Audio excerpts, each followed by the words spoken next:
तुमच्या जाहिरातीसाठी एक संधी मोठ्या प्रेक्षकांपर्यंत पोहोचवा. व्यवसाय असो किंवा इव्हेंट, विकासनामा सोबत जाहिरात करा. स्क्रीनवरील नंबरवर आजच संपर्क करा. विकासनामा, तुमचा आवाज, तुमची जाहिरात. तसंच विकासनामाला सबस्क्राईब करा आणि अपडेटेड रहा. नमस्कार, मी विकास मिरगणे. विकासनामा डिजिटल प्लॅटफॉर्म मध्ये आपलं सर्वांचं चर्चा करतोय. कर्जतच्या राजकारणासंदर्भामध्ये माणगाव जिल्हा परिषदेमध्ये थोडक्यात मतांनी पराभूत झालेले आणि ज्यांची चर्चा जिल्हा परिषदेमध्ये नेमकी माणगाव जिल्हा परिषदेमध्ये असं म्हणू लागलं, मग ठाकरेंना सीट दिली असती तर बरं झालं असतं, किंवा ठाकरेंची सेटलमेंट झाली असती तर हा फटका आम्हाला बसला नसते, अशी चर्चा आणि अशी भूमिका आता काही व्यक्त करताना दिसून येत आहे. त्यामुळे याच अनुषंगाने निवडणुकीमध्ये कुणाचं चुकलं, कुणासोबत युती करायला पाहिजे होती, मग याच अनुषंगाने आपण ठाकरेंसोबत चर्चा करतोय. अर्थात कर्जतचे ठाकरे किरण ठाकरे, आज आपण त्यांच्याशी बातचीत करणार आहोत. तर स्वागत आहे विकासनामामध्ये. खरं तर साधारणपणे माणगाव जिल्हा परिषदेमध्ये तुम्ही स्वतंत्र निवडणूक लढवला, याच शिवसेना भाजपची युती होती, मग कुणाचं चुकलं?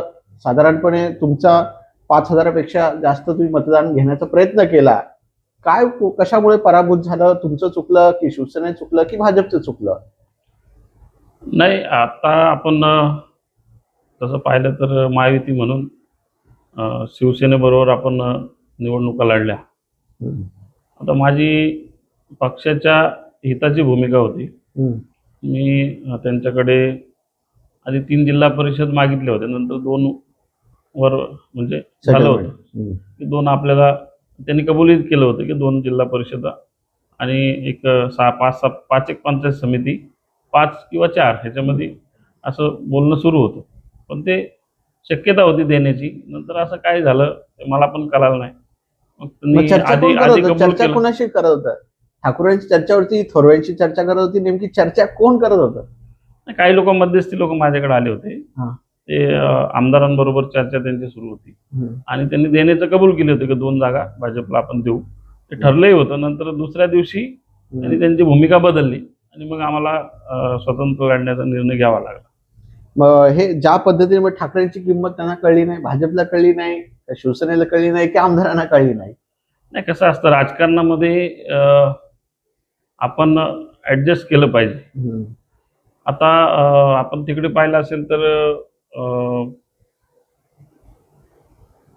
राष्ट्रवादी आणि उबाटा गट, उबाटा गटाला त्यांनी 5-6 पंचायत समिती आणि 2 जिल्हा परिषदा दिल्या. भाजप एवढा मोठा पक्ष आहे आणि त्याला कमी लेखन. कर्जतमध्ये कमी आहे ना सर? असं कमी आहे. आता जर एका जिल्हा परिषद गटामध्ये सिंगल भाजप करिश्मा, तुमचा पैसा, हे सगळ्या गोष्टी लागल्या गेल्या म्हणून आहेत ना. आता ताकद आम्ही उभी केलेली आहे ना. ते पूर्वी होतं, आता ते राहिलेलं नाही. आम्ही तेच सांगत होतो, पूर्वीची भाजप हा नवीन भारत आहे, नवीन भाजप आहे. त्यामुळे आम्ही त्या पद्धतीने बोलत होतो, पण ते ऐकत नाही म्हणून त्यांनाही फटका बसला आणि आमचंही नुकसान झालं. पुढची तयारी कशी आहे? तुम्ही खरं तर प्रमुख दावेदार विधानसभेचे आहात, पुढच्या निवडणूक दृष्टीने वगैरे कशी तयारी आहे सध्या? आम्ही कसं आहे, आम्ही राष्ट्रावर प्रेम करणारे लोक आहेत. राष्ट्र प्रथम, नंतर पार्टी, नंतर स्वतः. आणि आमचे पक्षाचे वरिष्ठ नेते जे निर्णय घेतील तो आम्ही मान्य करून पुढच्या निवडणुका लढू. विधानसभेचं पाहायला गेलं तर आपल्याला जर स्वतंत्र लढायला सांगितलं तर मी आधी इच्छुक होतो, आता इच्छुक आहे. असं नाही आहे की लढायला इच्छुक नाही आहे. परंतु पक्षाने सांगितलं की उमेदवार किरण ठाकरे नाही दुसरा असेल किंवा किरण ठाकरे असेल, आहेत केलेला उमेदवारी चालेल आहे त्यावेळेला. आता ती पक्षाची भूमिका आहे, पक्ष काय सांगेल त्याच्यावर आहे. उद्या घारे आले तर लढण्याची तयारी आहे. उद्या घारे आले तर त्यांचं स्वागत करणार का भाषणामध्ये? आता पार्टी ज्यांना घेईल किंवा ज्यांना लढवेल. तुमचं घाऱ्यांशी चांगलं आहे असं काही नाही ना, असं काही नाही. माझं सगळ्यांशी चांगलं आहे, महेंद्र तोरेंशी चांगलं असं नाही. त्यांचं माझा वैयक्तिक कुठला वाद नाहीये. परंतु पार्टी म्हणून आम्ही आम्हाला जे मागत होतो ते देत नाही, म्हणून आमची भूमिका तशा पद्धतीने त्यांच्या विरुद्ध मांडतो. त्यांनी आमचं एकच मत आहे की बाबा आम्हाला सन्मानपूर्वक वागणूक त्यांनी द्यायला पाहिजे होती. आम्हाला सन्मानपूर्वक जागा भाजपने की शिवसेनेने? शिवसेने आमचे आता बघा तुम्ही नगरपालिकेमध्ये त्यांच्या सोबतच होतो ना, त्यांच्याकडून अपेक्षा होत्या. परंतु ते सातत्याने भाजपला कमी लेखली किंवा तुमचं इथं काही ताकद नाही, तुमची ताकदच नाही ना. ताकद कशी नाही? ताकद दिसली ना आता आमची. काय का तुमचा वैयक्तिक करिश्मा, तुमचे वैयक्तिक नाही, तुमचे सगळ्या शेवटी कमळाला मतं दिली ना. पार्टीला मतं दिली. आता या वर्षानुवर्षे ह्या पंचायत जिल्हा परिषद पंचायत समितीमध्ये या विभागामध्ये वर्षानु राष्ट्रवादी आणि शिवसेनेचं प्राबल्य होते. परंतु इतक्या लोकांनी आशीर्वाद दिला की आपण विजयापर्यंत गेलो होतो. पण काही नंतर स्ट्रॅटेजी यांनी चालवली की म्हणजे महेंद्र थोरे पण यायचं 2 दिवस फिरले, सुधाकर घारेंना पण इथे ह्याच वार्डात फिरायला लागले 2 दिवस. त्याच्यामुळे आपण थोडे मागे आलो, बाकी काय नाही. तर आपण विजयापर्यंत पोहोचलो. समजा उद्या घारे आले तर तुम्ही स्वागत करणार का भाजपामध्ये? आता कोणी आला तरी स्वागत करणार. आता पार्टीमध्ये काय अनेक लोक येतात, कोणी आलं तरी आपण त्याचं स्वागत करू. भविष्यामध्ये ज्या पद्धती ग्रामीण भागामध्ये तुम्ही ठीक आहे नेतृत्व करता कर्जतमध्ये, तुमच्यामुळे बऱ्यापैकी भाजप वाढली, पक्षप्रवेश होत आहेत, पण खरोखर तुम्हाला मान सन्मान बाकीचे नेते कार्यकर्ते देत आहेत का? हा एक महत्त्वाचा मुद्दा. तुमचे पाय खेचण्याचे प्रयत्न अजूनही सुरूच आहेत. मग कशा प्रकारचा पुढचा आमदार तुम्ही कसं होऊ शकता? आता महेंद्र थोरवे जेव्हा शिवसेनेतून त्यांनी काम सुरू केला त्यावेळेस त्यांच्या विरोधात संपूर्ण पार्टी होती. आपण पाहिली, मी पण पाहिली. मी त्यांचं 19ला त्यांचं रस्त्यावर उतरून सगळं तन मन धनाने सगळं म्हणजे आर्थिक बिर्थिक सर्व बाबतीत त्यांचं काम केलं होतं. ते काळामध्ये मी त्यांचं काम करतोय म्हणून मला त्यांच्याच पक्षातले लोक सांगत होते तू करू नको असं. मी काय त्या लोकांना त्याच्यामध्ये कन्व्हिन्स केले की बाबा शेवटी युती आहे, पार्टी आहे. मग ते काही लोक कन्व्हिन्स झाले, काही नाही झाले. हे प्रत्येक पक्षामध्ये असं असतं. तसं काय प्रत्येक पक्षामध्ये स्पर्धा असते. सुधाकर घारेंच्या बाबतीत पण तसंच होतं. ते भाऊ जेव्हा आमदार होते तेव्हा त्यांना उमेदवारी देत होते, तेव्हा त्यांच्याबरोबर आज जी लोक आहेत ती भाऊंच्या सोबत होती आणि त्यांनीच विरोध केला होता की ह्यांना उमेदवारी त्यांच्या सोबत आहेत. म्हणजे पक्षात प्रत्येक पक्षात हे असते. असं आमच्याच पक्षात असं काय वेगळं नाहीये. परंतु पार्टी ज्या दिवशी अधिकृत उमेदवारी देईल, ज्या दिवशी अधिकृत मैदानात उतरेल, त्या दिवशी सर्व गणित बदलत असतात. आणि जनमत आपण पाहिलं असेल तर जनमत आहे भारतीय जनता पार्टीच्या बाजूने. भारतीय जनता पार्टीला नेत्यांची गरज नाही. जनतेने ठरवलेलं आहे की नरेंद्रजी मोदींना आपण या देशामध्ये पंतप्रधान करायचं, देवेंद्रजींना या राज्याचे मुख्यमंत्री ठेवायचे. कारण त्या लोकांनी कामच एवढं आपण याच्या आधीचा काल पाहिला असेल आणि आत्ताचा एक 10 वर्षाचा काल पाहिला असेल, त्याच्यामध्ये तफावत जनतेला दिसते. आणि आता सर्व सुशिक्षित पिढी, आता सज्ञान लोक आहेत, आता त्यांना कळतंय की आता इतकं मोठं आज जगावर संकट आहे, तिथे वार सुरू आहेत, परंतु भारतावर त्याचा अजून काय इफेक्ट नाही. त्याला एकमेव आपले पंतप्रधान मिळत नाही साहेब. गॅस बंद पडले. गॅस सर्वांना मिळते, फक्त लोक घाई करतात. आता 20-25 दिवसाचा सगळे रिसॉर्ट बंद पडले, चुलीवर जेवण सुरू आहे. आता तिकडनंच जिथनं गॅस येते तिकडनंच जर त्यांचेच युद्ध सुरू आहेत आणि ती जर तिथूनच तुटवडा होतो, जिथून आपल्याला येते तिथूनच कमी होते, तर ते फरक तर पाडणारच. परंतु अद्याप देखील कुठल्या घरातली चूल पेटली नाही असं आपल्याला पाहायला मिळालं नाही. पंतप्रधान आपले अतिशय सुंदर काम करतात. त्यांना ह्या देशातल्या जनतेची काळजी आहे.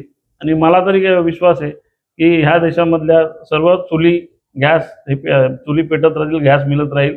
फक्त लोक कोणतरी विरोधक अफवा करतात, त्याच्यामुळे लोक उगाच रांगा करतात. आता पेट्रोल पंपावर मी 2 दिवस पाहिलं, 2 व्हीलर घेऊन उन्हात लोक उभी होती. काय गरज आहे? काही गरज नाही. पेट्रोलचा तुटवडा नाही, काय नाही. आता मुख्यमंत्र्यांनी पण काल जाहीर केलं, त्यांची पण बाईट आली होती. काय असं पण काही विरोधक लोक जनतेला त्रास देण्याकरता आणि कुठेतरी हे इथलं वातावरण बिघडवण्याकरता हे असं चालू आहे. पण सर, कर्जत तालुक्यामध्ये एअरपोर्टच्या निमित्ताने रोजगाराची संधी निर्माण होऊ शकतात. कर्जत पनवेल आपल्याकडे येते, 2 धरणं येत आहेत. धरणालाही विरोध काही शेतकऱ्यांचा झालेला आहे प्रकल्पग्रस्तांसाठी. धरणांना विरोध असा नाहीये. काही लोकांच्या जमिनी जात आहेत, त्यांना आर्थिक मोबदला योग्य मिळावा म्हणून त्यांची मागणी आहे. धरणं झाली तर या परिसरातला पाण्याचा प्रश्न सुटेल. पण ते आपल्याला पाणीच देणार नाहीयेत ना. जसं कोंढाण्याचं झालं, जसं इथे नवी मुंबईतलं धरण आहे, पण आपल्याला पाणी कुठे आहे? त्याकरता आपण मागणी केली पाहिजे. ह्या मतदारसंघाचे आमदार आहेत, त्यांनी कुठेतरी ह्या विधान मंडळामध्ये प्रश्न उपस्थित करायला पाहिजेत की ही जी धरणं होत आहेत त्याच्यामधून 20-25% प्रत्येक धरणातलं पाणी कर्जतमध्ये पण माणसंच राहतात, नवी मुंबईत पण माणसंच राहतात.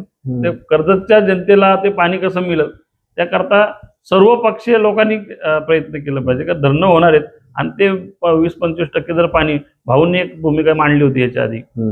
मी त्या मोर्चामध्ये मी पण चालत गेलो होतो कर्जतवरनं कोंढाण्याचं. तर तिथलं पाणी आम्हाला आरक्षित करा. कारण हा मोरबे धरण झाला तेव्हा कुणी याच्यावर लक्ष दिलं नाही. त्याच्यानंतर मग ते पाणी आता नवी मुंबईला जातं, परंतु स्थानिकांना मिळालं नाही. आपले ते धरणं होतात, आपले ते होतं ते चांगलं आहे, परंतु इथल्या स्थानिक जनतेला पण त्याचा लाभ झाला पाहिजे. याकरता आपण सर्वांनी एकत्र भांडलं पाहिजे. मग तुम्ही आज पुढची भूमिका काय असेल धरणासंदर्भामध्ये? इथल्या अनेक पर्यटनावर घाला येतोय, लोकांचे रोजगाराचा प्रश्न निर्माण होऊ शकतो, कारण शेवटी पर्यटन आल्यानंतर त्यांचा फायदा आहे. अनेकांची जागा, शेती सगळं चाललंय, परिणाम त्यांच्या मोबदल्यावर प्रश्न आहे. तर किरण ठाकरेंची भूमिका काय असेल? तुम्ही पण भाजपा आहेत, जवळवासी आहात. आता सगळ्यांचे- पूर्वीसारखं आपण पाहिलं तर राहिलं नाही. आता आमच्या इथे रेल्वे प्रकल्प आता काम सुरू आहे, त्याचं भूसंपादन झालं. त्या भूसंपादनामध्ये 11,40,000 रुपये गुंठ्याला भाव मिळाला. शेतकऱ्यांना मिळाला.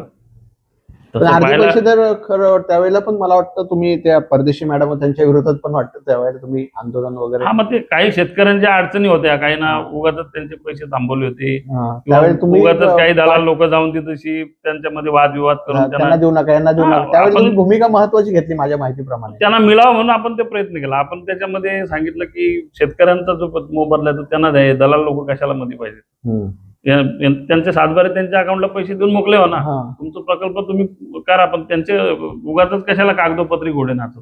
त्याकरता मी त्यांच्या कडे गेलो होतो आणि आवाज उठवला होता. सर, अजून आपल्याला कर्जतच्या पर्यटनावर काय करता येईल? आता पावसाळा आलेला आहे, तर ज्या वेळेला ही पर्यटनावर बंदी घातली त्यापासून आपल्या कर्जतचं प्रचंड नुकसान झालेलं आहे.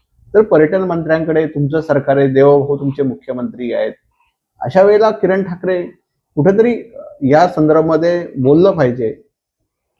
पर्यटनाच्या आधारावर कर्जतची म्हणजे आर्थिक व्यवस्था आहे, लोकांना रोजगार आहे. पण पर्यटन आता पावसाळी इथे धबधबे आहेत, त्याचं आकर्षण मुंबई पुण्यापासून सर्व लोकांना आहे आणि लोक येत असतात. परंतु ते पर्यटन कुठेतरी लोक काहीतरी चुकीचं करून कोणतरी, आता कितीतरी फॅमिली वाहून गेल्या, कोण त्याच्यामध्ये पाण्यामध्ये बुडून मरतो आणि मग हे पर्यटन बंद करण्याची वेळ शासनावर येते. पण हे सगळं करत असताना तिथे सुरक्षेच्या दृष्टीने रेलिंग असतील, रस्त्याच्या म्हणजे पाथवे असतील आणि जे काही म्हणजे अपघात होण्याचे ठिकाण आहेत, तिथं वाहून जाण्याचे ठिकाण आहेत, ते बंद करणे, असं काहीतरी नियोजन केलं तर ते धबधबे आणि हा निसर्गाचा जो कर्जतचा जो निसर्ग आहे त्याचा आनंद लोकांना घेता येईल आणि कर्जतचं पर्यटन देखील वाढेल. त्याकरता आपण प्रयत्न केलं पाहिजे. हे होते किरण ठाकरे. त्यांनी सांगितले पर्यटनावर आणि कर्जतच्या रोजगारावर सुद्धा घालणे, या सगळ्याच निवडणुकीच्या भूमिकेवर त्यांनी आपली स्पष्ट भूमिका मांडलेले. काम करत राहू, पक्षाने जे काही सांगेल, आदेश देईल त्या पद्धतीने पक्षाचं काम करत राहू आणि करणार सुद्धा. आणि पक्षाची ताकद कर्जत मतदारसंघामध्ये कशी वाढेल या दृष्टीने मी काम करतोय आणि काम करत राहणार, अशी भूमिका ठाकरेंनी व्यक्त केली. सर, खूप खूप शुभेच्छा आणि तुमचे सुद्धा आभार. धन्यवाद. तुमच्या जाहिरातीसाठी एक संधी मोठ्या प्रेक्षकांपर्यंत पोहोचवा. व्यवसाय असो किंवा इव्हेंट, विकासनामा सोबत जाहिरात करा. स्क्रीनवरील नंबरवर आजच संपर्क करा. विकासनामा, तुमचा आवाज, तुमची जाहिरात. तसंच विकासनामाला सबस्क्राईब करा आणि अपडेटेड रहा.